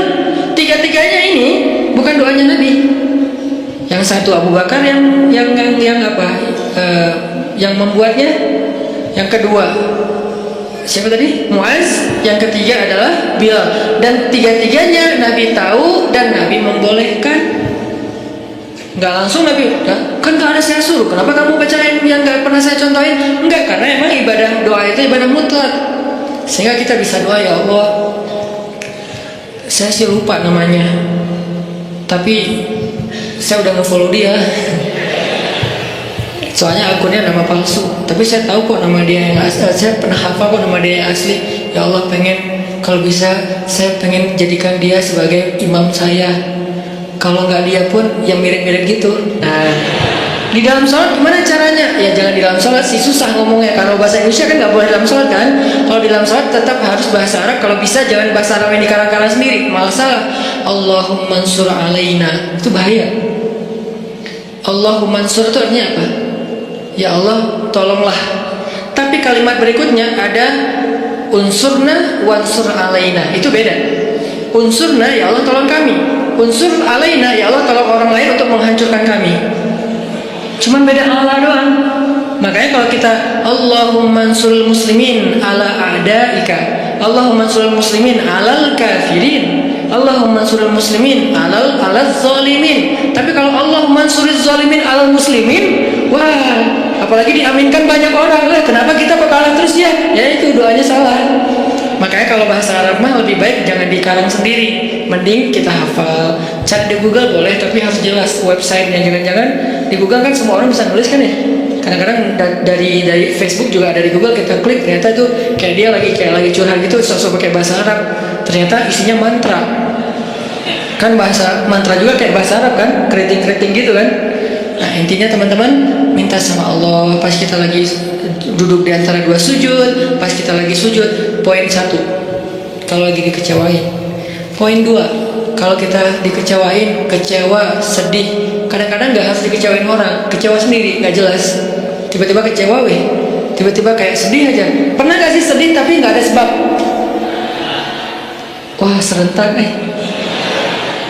Itu tuh gimana tuh? Tiba-tiba kayak hari ini, kok saya nggak tahu nggak kenapa? Hati kita itu diusik sama setan. Setan tuh emang senang musik hati. Dia tuh nggak musik fisik kita kecuali sesekali. Kayak misalnya ada guna-guna itu kan fisik kan. Tapi yang sering banget dailynya dia tuh musik hati. Yuwaswisu fi sudurin nas. Yuwaswis itu continuous present tense. Jadi continuous terus-terusan. Fi'lul mudhari kalau bahasa Arab. Yuwaswisu terus menerus fi sudurin nas, di dalam hati atau dada manusia. Jadi setiap hari itu dia kayak musik kita. Lo bete dong, sedih tuh, marah dong, apa gitu. Dia kayak nyuruh emosi kita untuk kayak gitu-gitu, sehingga kita ada hari nggak ada yang bikin masalah, tapi kita kayak sedih. Nah dalam keadaan kayak gitu, ada trigger kecil aja meledak kan. Nah gimana ngobatinnya? Tadi satu doa. Kedua, kalau kita lagi sedih kayak gitu, coba selain minta kepada Allah Subhanahu Wa Taala, belajar untuk membiasakan amal favorit kita itu, hobi kita itu hobi yang bentuknya ibadah. Saya nggak nyalain hobi kita. Kita punya hobi olahraga itu keren banget dan bermanfaat. Kan saya paling nggak suka menjudge ya. Makanya kalau ada orang yang menjudge dunia anak muda itu seolah-olah semua negatif, saya kayak ngerasa sedih dan tersinggung. Kenapa kesannya everything comes with youth is a sin gitu, seolah-olah gaul jadi dosa. Apalagi nongkrong jadi sia-sia, apalagi olahraga, seni anak muda semuanya kesannya negatif, seolah-olah nggak ada baiknya gitu anak muda. Kan nggak gitu kan? Data kan sahabat Nabi semuanya sebagian besarnya anak muda dengan model culture-nya mereka. Jadi saya nggak setuju kalau semua tentang anak muda itu dianggap negatif, sehingga kita nggak mau menjudge. Olahraga bagus dan nggak ada istilah olahraga sunnah. Semua olahraga itu selama tidak melanggar syariat ya sunnah. Karena olahraga itu satu untuk kesehatan, dua untuk kebugaran, sehat, bugar artinya fisiknya bagus, tiga untuk silaturahim, olahraga. Makanya ada Nabi main dengan para sahabat itu tujuannya bukan hanya main-main tapi bermanfaat. Bermanfaatnya apa? Jadi mengikat ukhuwah. Kadang-kadang kita butuh ketawa untuk ukhuwah, bukan hanya butuh tausiah. Sama-sama butuh, tapi yang balance. Makanya Ali mengatakan rawihul qulub. Rawihu itu dari kata rehatkan, istirahatkan hati kalian, karena hati itu bisa bosan sebagaimana fisik juga bisa bosan. Nuruddin Zinki, salah satu tokoh favorit saya di Aleppo, Suriah. Dia gurunya Salahuddin Al-Ayyubi. Kalau mau kita lihat siapa Salahuddin, nggak afdol kalau kita belum lihat siapa di balik Salahuddin, yaitu Nuruddin Zinki. Keren banget, lebih daripada Salahuddin Al-Ayyubi. Beliau dalam satu waktu bikin lomba berkuda di antara prajurit-prajuritnya. Berkuda selama 3 hari. Berkudanya tuh lomba, seru-seruan. Terus mereka kayak freestyle gitu kudanya. Kalau kita kan ada riding, ada freestyle kan. Freestyle itu kan mungkin kayak anak mobil, mungkin kayak nge-drift gitu kan. Atau anak motor mungkin kayak nge-jumping dan segala macam. Freestyle lah pokoknya. Nggak riding, nggak touring. Biasanya riding, touring, sekarang freestyle semua. Main-main, ketawa, ada yang jatuh diketawain. Ketika ada orang yang ahli ibadah, bukan ahli dakwah, ini bedanya ahli ibadah sama ahli dakwah. Ada orang ahli ibadah mendengar berita ini, kalau Nuruddin lagi bikin acara freestyle kuda, ahli ibadah ini kemudian mengirim surat kepada Nuruddin Zinki. Isi suratnya apa? Nuruddin, ittaqullah. Kan orang kalau ngomong idealis itu kesannya dia paling benar ya, pakai ayat, pakai hadis, kesannya dia benar dan kita salah. Jadi kita jadi tiba-tiba kok saya jadi salah ya? Gitu. Ittaqullah, langsung menjudge. Takutlah kamu kepada Allah. Seolah-olah Nuruddin baru bikin dosa. Kalimat ittaqullah itu kan kalimat kepada orang yang baru bikin dosa. Ittaqullah, istaghfirillah, tub ala Allah. Jadi kayak kamu tuh dosa banget, takut sama Allah, gitu kesannya. Nuruddin, ittaqullah, takutlah kamu kepada Allah. Yang kamu lakukan ini semuanya sia-sia. Waktu kita itu nanti akan dimintai pertanggungjawaban setiap detiknya, panjang. Keluarin ayat, keluarin hadis. Faman ya'mal mithqala dzarratin khairan yarah wa man ya'mal mithqala dzarratin syarran yarah wal 'asri innal insana lafi khusr. Semua ayat keluar, semua hadis keluar. Kesannya Nuruddin itu main-main dan sia-sia. Ini bedanya orang yang hanya tinggal di dalam masjid dengan orang yang turun ke dalam objek-objek dakwah dan jihad. Mereka akan lihat realitas yang berbeda banget di dalam masjid. Di dalam masjid mah semua orang baik, soleh, nggak diuji kita di dalam masjid, sedikit kalaupun ada. Tapi begitu di luar, akhirnya Nuruddin Zilki membalas. Balasannya apa? Akhi fillah, saudaraku karena Allah. Sebetulnya saya tidak ingin menyampaikan ini, tapi karena engkau sudah menuduh saya dengan tuduhan-tuduhan yang tidak benar, saya perlu tabayyun, kata Nuruddin. Kami itu udah berjihad berbulan-bulan, melintasi gunung-gunung yang tinggi, melintasi padang pasir, musim panas, musim dingin, menghadapi musuh-musuh yang berkali-kali lipat lebih banyak dari kami. Kami dan kuda-kuda kami sudah melihat darah tuh terus-terusan, setiap hari ngelihat darah, setiap hari ngelihat potongan tubuh manusia. Lelah, tidak tidur berhari-hari, kehausan, tidak minum kecuali beberapa tetes air saja dalam sehari. Kami itu sudah berjihad berbulan-bulan, kata Nuruddin. Sehingga saya melihat pasukan saya mulai stres, kuda-kuda kami mulai stres. Kuda kalau stres susah dipakai, jadi nggak akan sesuai dengan instruksi dari penunggangnya, kesatrianya. Dia stres, ngelihat musuh dari kejauhan, kadang-kadang bukan ngelihat musuh, ngelihat pohon aja dikira musuh. Wah, banyak banget musuhnya, lari. Kuda stres kan bahaya kan, dan bisa membahayakan penunggangnya. Gimana mau rapi dalam soft jihad kalau kudanya pada stres, kayak nggak pernah diservis. Ibarat motor nggak pernah diservis, dibawa tuh sampai olinya udah kayak lumpur. Akhirnya kami bawalah, kalau bahasa kita diservis. Diservis itu apa? Dengan cara, kalau diservis motor kita bawa ke bengkel servis nih, ganti oli, segala macam dibersihin, kayak gitu-gitu kan. Kalau servis kuda dibawa main, karena kuda itu servisnya dengan main, bukan makan minum dan segala macam. Akhirnya kudanya bisa ikut main sama penunggangnya, lucu-lucuan, guling-guling, kudanya menjatuhkan penunggangnya, terus diketawain dengan lain. Dan prajuritnya juga diservis dengan cara apa? Entertain, mereka butuh hiburan. Jangan berpikir ketika ada orang berhibur sebentar seolah-olah udah seluruh hidupnya berhibur, sampai kita menuduhnya bahwa hidupnya sia-sia. Ini terlalu gampang menjudge orang lain. Bisa jadi itu bagian dari program dakwah. Itu jawaban Nuruddin. Jadi saya ingin supaya prajurit saya segar lagi, ukhuwah mereka kuat lagi, lebih soft, barisan mereka lebih bagus lagi, dan kuda-kuda mereka lebih sehat dan bugar lagi. Dibalas kepada ahli ibadah. Baru kemudian ahli ibadah, ya tapi kan gak harus gitu juga. Oh, panjang, akhirnya gak beres. Ya namanya juga orang kalau udah dengki. Sama dengan Fudail bin Iyad dengan Ibnu Mubarak. Fudail bin Iyad ahli ibadah di dua Masjidil Haram. Masjid Nabawi dia ahli ibadah dan mengajar di Masjid Nabawi. Di Masjidil Haram juga dia ahli ibadah dan mengajar di Masjidil Haram. Tapi gak pernah keluar dari masjid. Sehingga yang dia tahu realitas dunia ini hanya realitas masjid. Tentang sholat harus rapi, tentang kalau sholat kita sunnah sendiri harus pakai sutro. Itu kan realitas-realitas dinamika masjid kan. Tentang waktu azan itu jangan diburu-buru, antara azan dan iqamah itu dikasih jeda waktu. Kemudian masalah menutup aurat dalam pakaian sholat, kemudian masalah cancel. Itulah realitas masjid. Sangat mungkin belum banyak. Ketika keluar dari masjid, realitasnya tuh beragam, nggak sesederhana masjid, rumit. Kalau di dalam masjid itu sederhana realitasnya, sehingga nggak butuh pemikiran rumit untuk menyelesaikannya. Di luar masjid itu rumit banget. Baru aja di teras masjid udah rumit, masalah sendal ketukar. Kalau ketukarnya dengan yang lebih bagus sih bukan masalah, nggak akan ngomong, diem aja. Ini masalah ketukarnya dengan yang ya gimana gitu. Nah, akhirnya ini nih yang jadi realitas. Apalagi keluar dari pintu masjid, udah keluar pintu masjid, tangga masjid, keluar tangga masjid, parkiran masjid. Di parkiran udah realitas. Baru datang udah lihat mobil atau motor udah kebaret. Wah nih tadi karena motornya desak-desakan, spion kita lah, atau bodi motor kita yang baru lah udah kecoret-coret, atau mungkin motor kita posisinya kok nggak enak gitu di tengah, kena hujan. Padahal tadi perasaan parkirnya di atasnya ada atap, sekarang kena hujan jadi basah, padahal habis dicuci segala macam. Itu udah realitas. Sehingga ketika Ibnu Mubarak melihat Fudail bin Iyad asik aja mengajar di dalam masjid, Ibnu Mubarak mengirim surat kepada Fudail bin Iyad yang kemudian jadi nasyid, jadi lagu. Ya abidal haramain,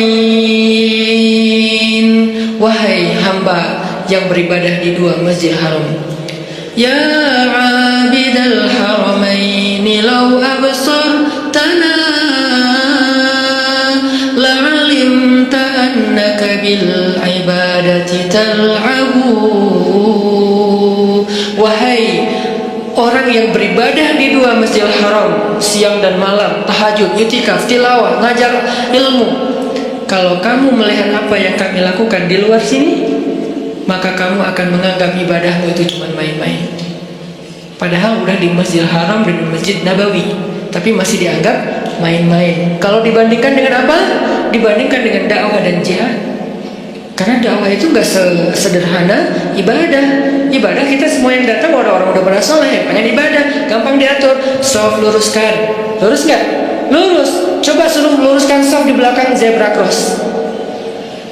Segampang meluruskan soft di masjid?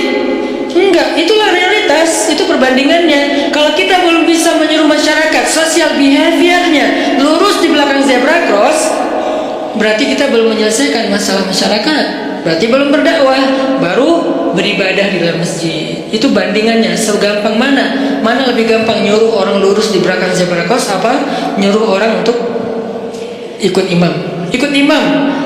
Jangan kalian mendahului atau menyamai gerakan imam. Oke. Allahu Akbar, Allahu Akbar.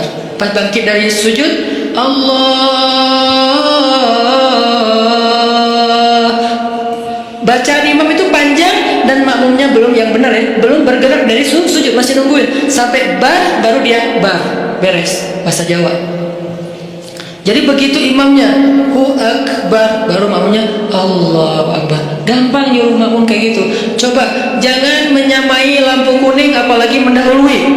Susah kan? Di traffic light kuning, merah, hijau. Jangan mendahului lampu kuning. Kalau merah mungkin agak gampang. Kuning aja. Di sana udah merah kan, ketahuan tuh ada kayak pantulan cahaya kan ya. Kalau di sana merah kan, di sini nggak langsung hijau kan. Di sini mah ada jeda beberapa detik lah. Di sana udah mulai kuning, wah jalan kan ya. Di mana pelajaran soft dan gerakan sholat yang kita katakan jangan menyamai dan mendahului imam. Makanya realitas di dalam masjid dengan di luar itu beda. Sehingga kalau kita nggak pernah keluar dari masjid, kita terkesan idealis, tapi sebetulnya nggak tahu masalah. Begitu juga dunia anak muda. Buat saya selalu respect sama anak muda, karena saya ngerasa bahwa anak muda itu aset luar biasa. Dan di tangan teman-teman nih, anak-anak muda, nasib Indonesia 10 tahun yang akan datang. Jadi kalau anak muda ini hanya dijadikan objek terus menerus sebagai bahasa judgement, terus gimana nasib Indonesia? Padahal anak muda itulah yang mau ke banyak sejarah. Jarang sejarah diukir oleh orang tua kan. Rata-rata sejarah itu diukir oleh anak muda. Dalam Islam muncul nama komandan militer paling muda dalam sejarah Islam, namanya Usamah bin, bukan bin Laden, Usamah bin Zaid. Itu beda lagi kasusnya, saya nggak mau mengkomentar. Yang jelas namanya Usamah. Jadi jangan takut dengan nama Usamah. Nama Usamah itu nama sahabat. Bahkan dia adalah cucu angkatnya Rasulullah, dari anak angkat Rasulullah, walaupun nggak jadi anak angkatnya, itu Zaid bin Harithah, namanya Usamah bin Zaid. Itu komandan militer termuda dalam sejarah Islam. Usianya kalau nggak salah 14 tahun. Kelas berapa? Kelas 2 SMP, memimpin pasukan militer, bukan naik motor. Yang mau dibahas karena nggak di-endorse. Jadi bukan naik motor terus pakai baju SMA terus kayak gitu-gitu, bukan. Saya nggak merujuk kepada sesuatu ya, gitulah pokoknya. Ini memimpinnya naik motor sama naik kuda, lebih susah mana? Kuda. Kecuali buat orang-orang ya kayak di Lombok, di daerah-daerah yang banyak kuda kan, itu keren banget sih. Saya kayak local pride banget lah itu mah. Jadi naik kuda memimpin pasukan, dan itu bukan riding, walaupun riding juga keren, tapi ini menghadapi musuh usia 14 tahun loh. Kalau nggak matang mentalnya, nggak mungkin Nabi memberikan kesempatan dia jadi panglima militer. Yang ngasih itu surat kuasanya tuh langsung dari Nabi. Bahkan ketika Abu Bakar jadi khalifah, lalu Umar nggak setuju Usamah jadi panglima militer, Abu Bakar marah kepada Umar, ya Umar, kamu ingin menyobek surat Rasulullah, kamu ingin mencoret kalimat-kalimat Rasulullah. Ini langsung Rasulullah yang nunjuk Usamah pemimpin militer. Bahkan kalau seandainya pasukan itu kita harus ada di dalamnya, engkau wahai Umar harus tunduk kepada Usama. Nanti ada lagi yang membebaskan satu negeri yang selama beribu-ribu tahun gak bisa dibebaskan, usia 21 tahun. Muhammad, atau kita juluki Al-Fatih, bukan sang penakluk, sang pembebas. Karena terjemahan yang lebih tepatnya bukan penakluk, tapi pembebas. Dia gak menaklukkan siapa-siapa, apalagi cewek. Kalau kita di zaman sekarang mungkin ada penakluk cewek gitu kan, ini gak membebaskan. Cewek dibebaskan dari apa? Dari perbudakan, dari penghinaan. Muhammad Al-Fatih. Jadi anak muda itu harus diberikan apresiasi yang tinggi. Dan memang kita harus bangga, Indonesia ini harus bangga punya anak muda mayoritas sekarang. Tahun depan malah 70% penduduk Indonesia anak muda. Berarti kita bangga banget nih, negara dengan penduduk terbanyak anak muda di dunia dan muslim. Ngomong apa tadi teh? Baper kalau udah ngomongin masalah dakwah, masalah anak muda. Saya tuh ngambil segmentasi dakwah anak muda itu bukan pengen seru-seruan loh. Teman-teman tahu saya dulu pakai jubah, pakai sorban, gini nih. Cuman dakwah itu bagus, tapi segmentasinya berbeda. Ada banyak segmen di luar sana yang nggak bisa diginiin. Bisanya diginiin dengan santai, kita temenan, kita main bareng. Dan itu bukan karena saya kayaknya Ustaz baru puber sekarang deh. Bukan. Ustaz kayaknya kurang nakal deh waktu muda, jadi pengen nakal sekarang. Ya enggak lah, dikit. Bukan karena itu saya mengambil segmentasi anak muda, karena saya yakin teman-teman anak muda inilah, pemuda Indonesia inilah yang akan jadi wajah Indonesia 10 tahun lagi, 2024, 2029, inilah wajah Indonesia. Sehingga kalau kita pengen merubah Indonesia, kita harus mulai dari anak muda. Dan anak muda yang terbanyak itu bukan di dalam masjid kenyataannya. Kecuali sekarang mungkin sebelum kita bikin tren hijrah, anak muda yang terbanyak itu bukan di dalam masjid, di luar masjid. Gimana cara bawa mereka ke dalam masjid kalau hanya kita berkoar-koar di atas mimbar? Saya tuh kalau khutbah Jumat dulu tuh, demi Allah gitu. Tapi anak muda tetap aja sepi. Malah yang bikin kaget, yang kakek-kakek kan kasihan, kaget. Apa sih kakek-kakek? Kalau anak muda digituin kan kayak seru, adrenalin gitu kan. Ini kakek-kakek digituin kasihan atunya. Sesungguhnya kematian, ya Ustaz ya. Kematian ya kan kakek-kakek. Nah ini udahlah, masa-masa itu saya udah beres. 8 tahun saya dakwah di Bandung dengan cara itu. Sekarang saya pengen segmentasinya jelas anak muda, karena saya berharap lebih ke anak muda. Saya pengen selalu saya share, mimpi kita bersama adalah suatu saat muazzin kita itu adalah wakil pejabat, mau wakil presiden, wakil gubernur, wakil wali kota. Dan dia udah belajar azan di masjid-masjid ketika dia masih muda, azannya azan baper dari hati. Kebayang aja wakil presiden manggil kita sholat di Masjid Istiqlal, live streaming. Hayya 'alas shalah.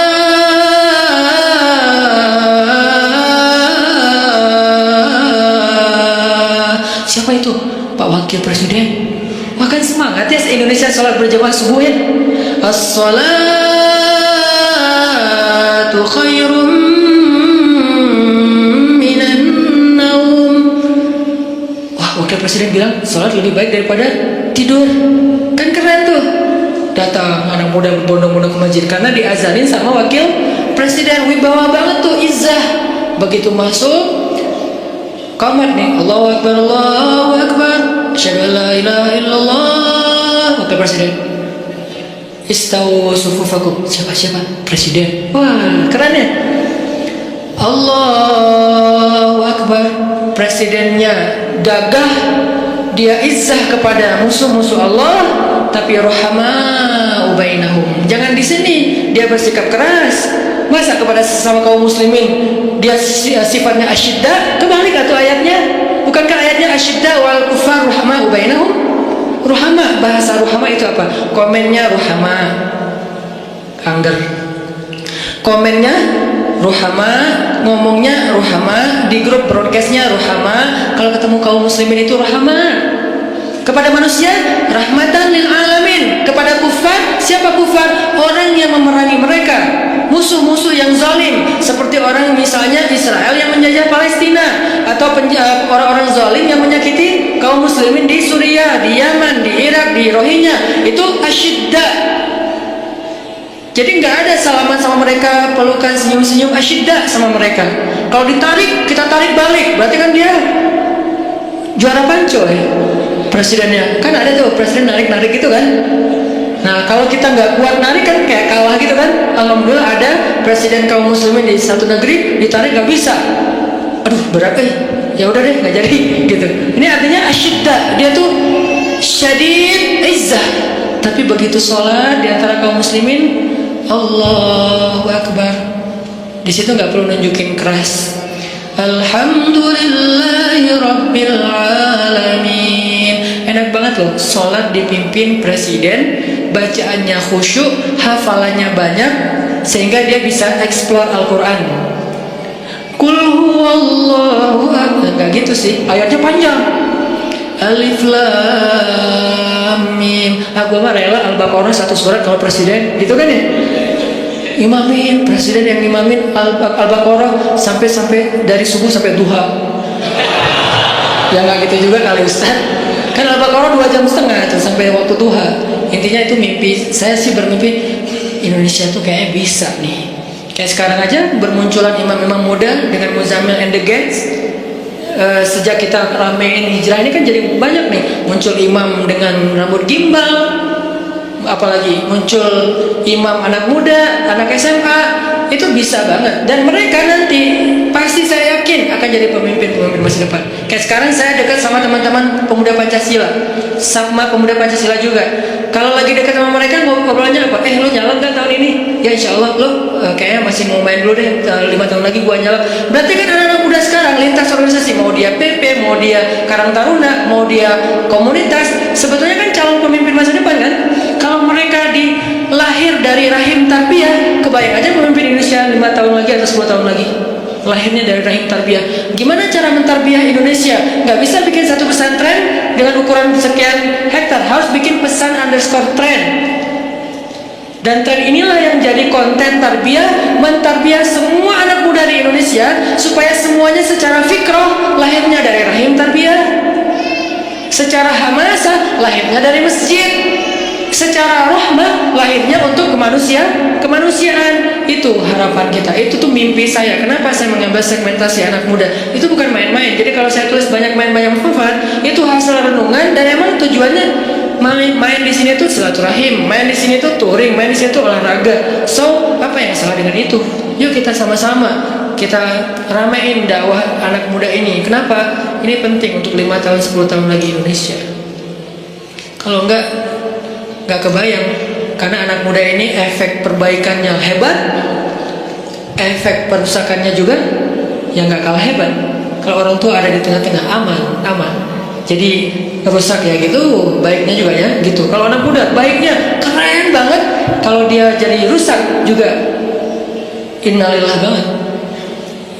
Makanya balik lagi kepada tema tadi, kecewa. Walaupun agak-agak gak nyambung sih, nggak apa-apa lah ya. Nanti diedit baru masukin YouTube. Kecewa. Poin yang kedua itu adalah cari satu hobi. Tadi mau ngomongin itu sebetulnya. Cari satu hobi yang bukan hanya entertain. Walaupun boleh, saya juga hobi entertain ada. Hobi kan harus nggak harus satu kan. Entertain ada hobinya. Olahraga ada. Hangout jalan ada. Tapi selain ini bagus semuanya. Tapi tambahin satu lagi, hobi ibadah. Ibadah itu harus jadi hobi. Biar apa? Biar kita tuh bisa enjoy. Ambil aja salah satu deh, nggak usah banyak-banyak. Saya nggak minta teman-teman tahajud 11 rakaat 1 juz, nggak. Tilawah 1 hari 1 juz, nggak. Ambil yang paling ringan dulu deh, tapi jadiin hobi. Misalnya sholat duha atau sholat mutlak. Sholat mutlak kan lebih bebas lagi nih, kapan aja. Jadi pokoknya agak nganggur dikit, sholat Allahu Akbar. Itu kalau sholat tanpa ada jadwal, bukan karena waktunya sholat, kita tuh kadang-kadang kesannya lebih free ride loh. Free ride-nya apa? Kayak nggak ada beban. Kan free ride tuh nggak terbeban dengan GoPro, nggak terbeban dengan 360, nggak terbeban dengan kamera, nggak terbeban dengan tele, kan gitu kan? Karena dia kayak gue mah pengen main aja, jadi nggak pakai bawa-bawa tim pencitraan. Dia mau ke gunung nggak bawa tim kamera, dia di laut nggak bawa tim kamera, dia dia loncat dari tebing, nggak muncul-muncul juga, nggak ada yang ngamerain, biasa aja, namanya free riders.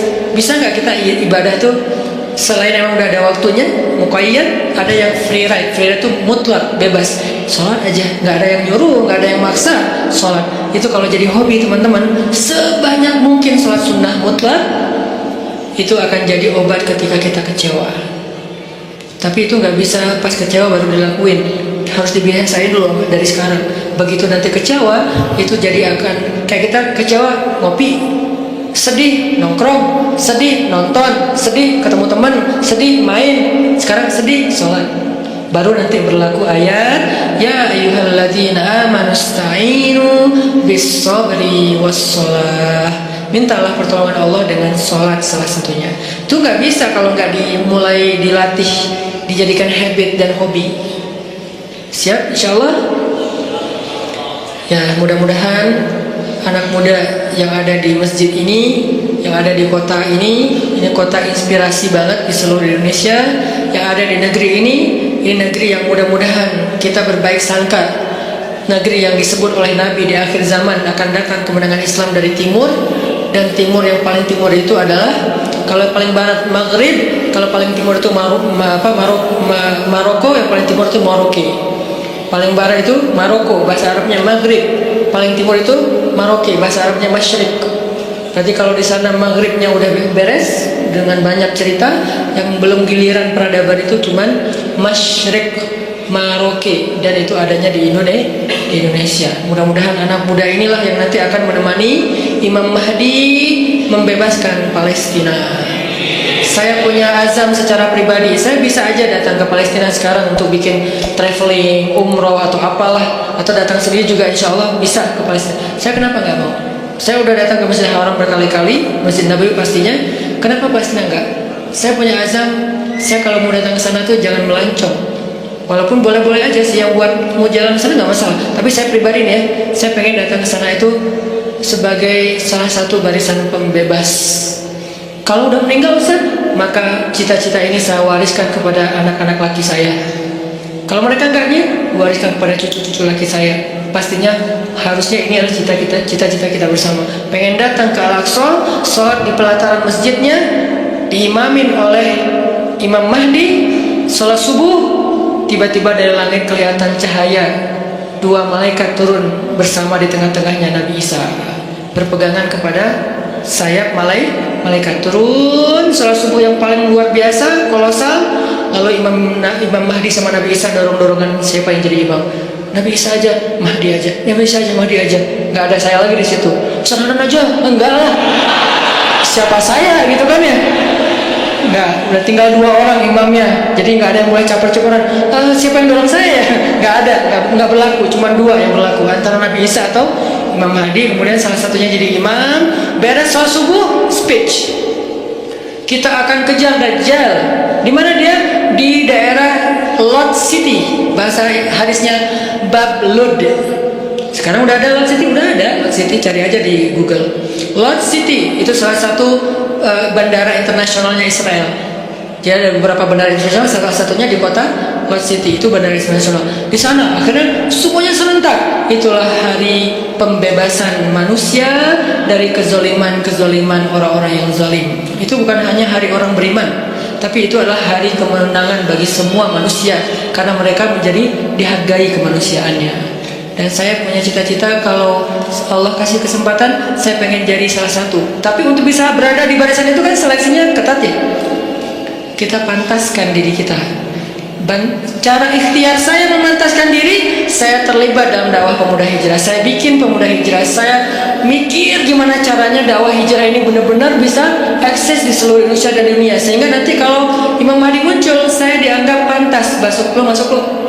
Saya imam, ya, oh iya, masuk aja. Kenapa? Udah pantas, karena punya karya kan? Kita punya nggak karya nih? Cara kita biar punya karya gimana? Jangan bikin sendiri-sendiri, karena kapasitas kita bukan sebagai ustadz. Support ustadznya. Apa kapasitas teman-teman? Anak mobil, di sini ada teman-teman anak mobil, anak modifikasi. Kita mau bikin event bareng. Anak apa lagi? Anak seni. Saya yakin semua potensi anak muda itu adalah anugerah Allah. Saya nggak mau menjudge potensi teman-teman itu ada yang positif negatif. Semuanya positif selama tidak melanggar syariat. Potensi itu coba support saya. Man ansari ilallah. Siapa di antara kalian yang mau mensupport saya di jalan Allah? Itu kan akad dakwah. Yuk kita bangun negeri ini. Karena dakwah kita kan dakwah damai kan. Kita kan nggak mau ribut-ribut. Kalau terpaksa ribut dan kontroversi di sosmed, ya bukan karena kita. Pernah nggak saya sengaja rame-ramein di sosmed biar heboh gitu, biar followers saya naik? Ya enggak lah. Kalau sesekali ada, ya qadarullah naik followers. Sih, sombong. Padahal kalau mau digitu-gitu kan tinggal ambil yang trending topik apa sekarang? Masalah misalnya pernikahan. Ya udah saya bikin komen saya tentang bab itu. Kan naik tuh followers saya kan ya? Karena viewernya gede. Buat apa? Saya nggak kayak gitu. Tapi kalau terjadi kontroversi sesekali ya qadarullah untuk menguji kesabaran, menguji iman. Intinya teman-teman, yuk sama-sama kita jadikan Indonesia ini benar-benar kiblat peradaban. Kalau kiblat sholat nggak boleh, kiblat sholat tetap Mekah.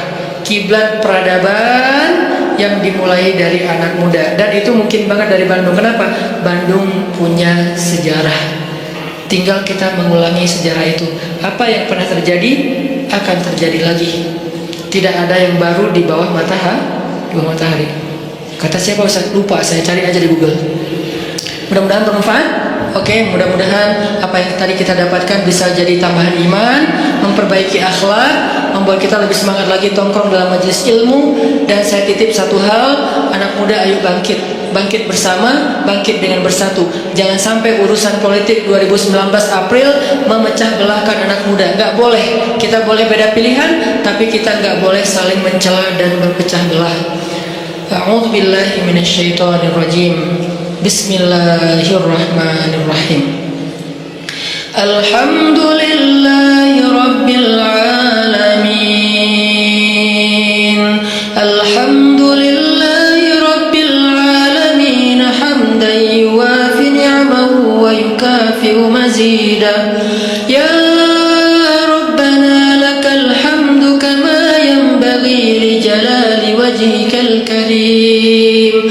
Li jalali wajhikal karim wa 'azimi sultanik.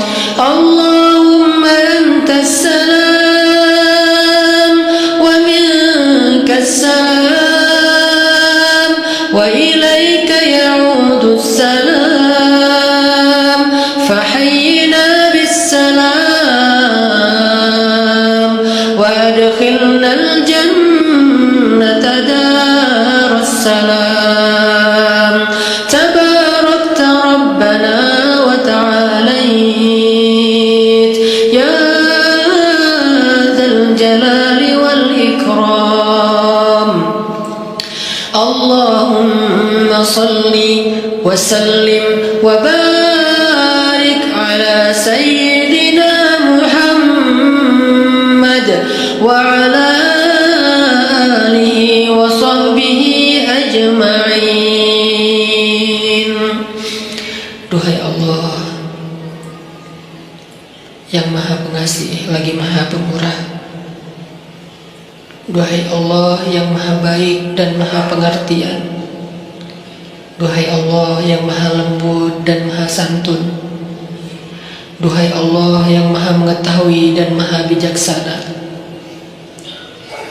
Inilah kami hamba-hambamu ya Allah, datang ke sini untuk berpasrah kepadamu ya Allah.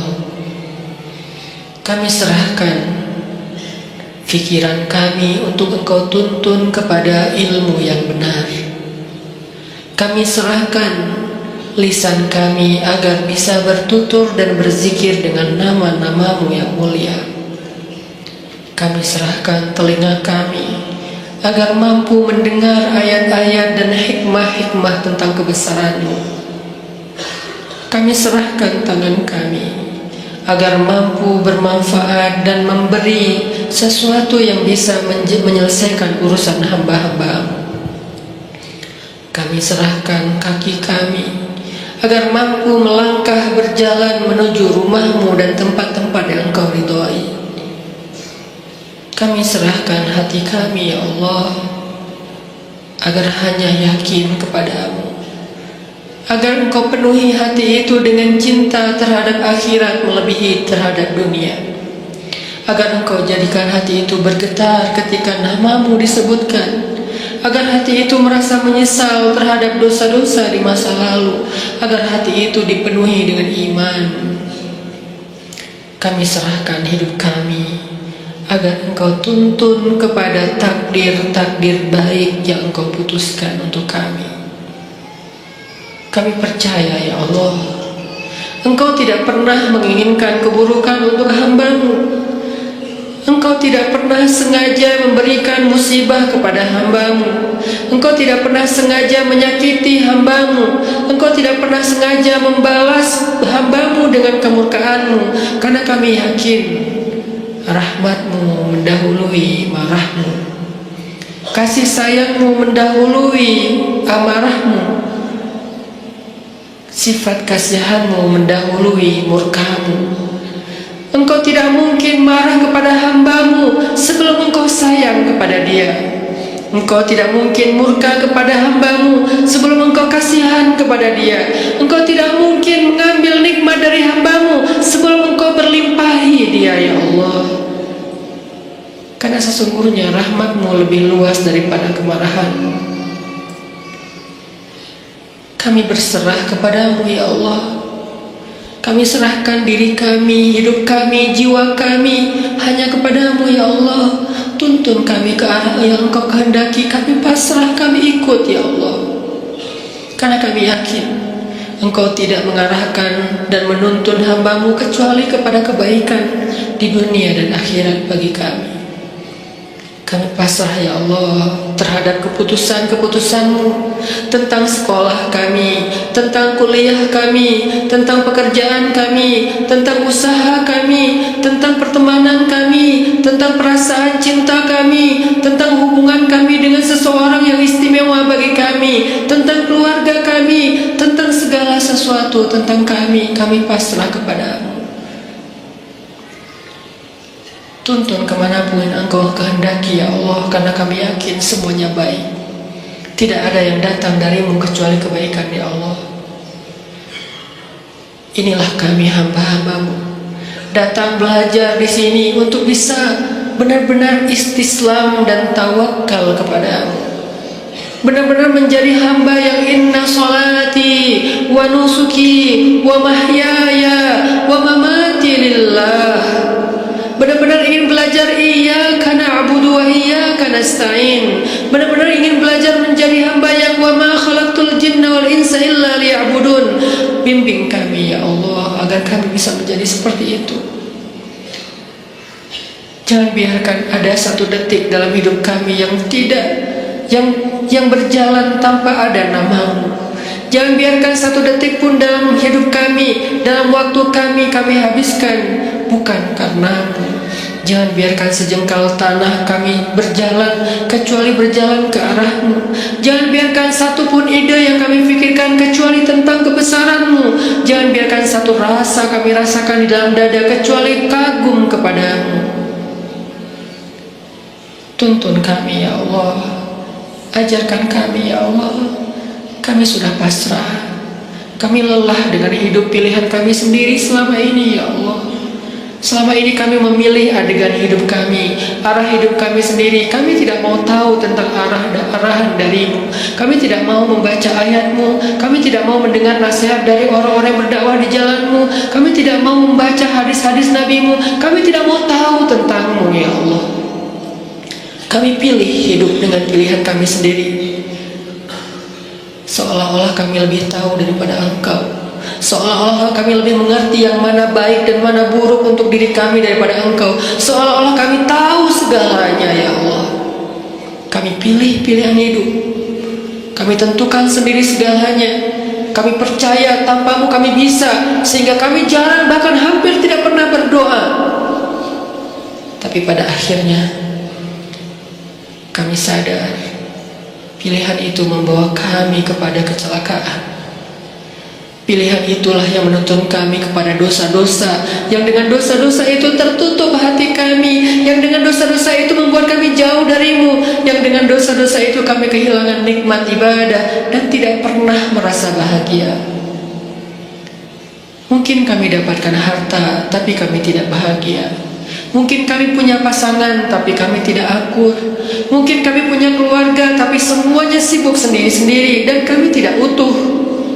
Karena kami menentukan hidup kami sendiri dan tidak meminta bimbingan-Mu, ya Allah. Kami lelah dengan itu, kami pasrah. Kami ingin kembali kepada-Mu. Pilihan-pilihan kami sudah kami tinggalkan, pilihan-pilihan kami sudah kami abaikan. Kami tidak ingin lagi terjebak seperti dulu, ya Allah. Bertahun-tahun hidup kami sia-sia. Kami ingin Engkau yang memilihkan hidup untuk kami, ya Allah. Kami ingin Engkau yang memilihkan apa yang terbaik bagi kami, ya Allah. Kami ingin Engkau yang memilihkan pasangan hidup kami, ya Allah. Karena yang terbaik adalah yang Engkau pilihkan. Kami ingin Engkau yang memilihkan pekerjaan yang halal untuk kami, ya Allah. Kami ingin Engkau yang memilihkan hijab yang menutup aurat untuk kami, ya Allah. Kami ingin Engkau yang memilihkan teman yang bisa mengingatkan kami ketika kami lemah. Karena Engkau lah yang sebaik-baik pemilih teman bagi hamba-Nya, ya Allah. Kami ingin Engkau yang memilihkan hari-hari kami, esok, lusa, dan seterusnya. Pilihkanlah untuk kami, kami ikut, ya Allah. Jika Engkau panggil kami, lapangkan dada kami untuk bisa menerima panggilan itu dengan lega. Hayya 'alas shalah.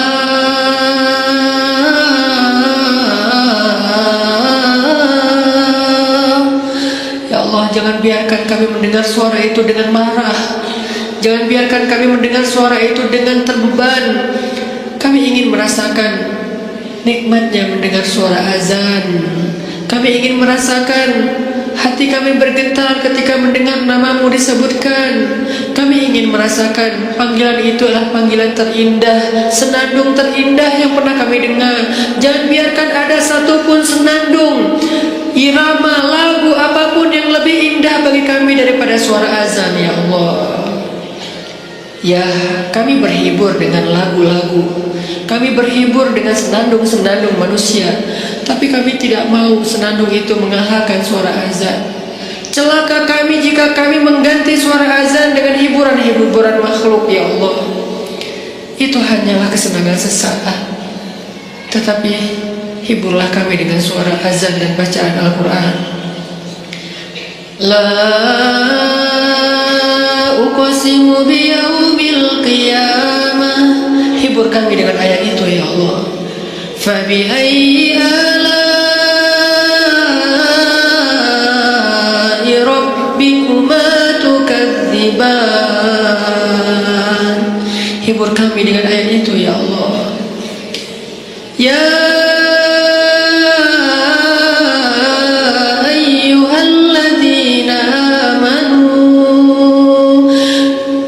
kami kemampuan untuk merasakan panggilan itu, ya Allah, seolah-olah Engkau memanggil kami secara pribadi. Jangan biarkan kami berpikir bahwa panggilan itu bukan untuk kami. Lalu siapa kami jika bukan orang beriman? Kenapa kami ketika dipanggil ya ayyuhalladzina amanu tidak merasa? Ketika dipanggil ya ayyuhal kafirun kami tersinggung. Apakah kami benar-benar kufur kepadamu? Kenapa kami lebih terkesan dengan kalimat ya ayyuhal kafirun daripada ya ayyuhalladzina amanu? Apakah selama ini kami kufur kepadamu, ya Allah? Bimbing kami, ya Allah. Kami berazam setiap pekan untuk selalu hadir dalam majelis ilmu ini, ya Allah. Dan kami berazam perlahan-perlahan kami ingin mendukung dakwah agamamu, ya Allah. Kami ingin melihat negeri ini di mana agamamu tegak di dalamnya. Karena tegaknya agamamu adalah tegaknya kemanusiaan, menangnya agamamu adalah menangnya kemanusiaan. Karena tidak ada kezaliman di dalam agama ini, ya Allah. Kami ingin melihat suatu hari nanti salah satu di antara kami yang ada di sini mengumandangkan azan untuk rakyatnya. Salah satu di antara kami yang ada di sini mengimami sholat untuk rakyatnya sebagai kepala negara, kepala daerah, atau pemerintah kota, atau pemimpin di dalam lingkungannya. Duhai Allah, wujudkan harapan-harapan kami, karena Engkaulah satu-satunya yang mewujudkan harapan. Menangkan kami atas orang-orang yang zalim, karena kemenangan orang yang beriman adalah kemenangan rahmatan lil alamin. Rabbana atina fid dunya hasanah wa fil akhirati hasanah wa qina adzabannar.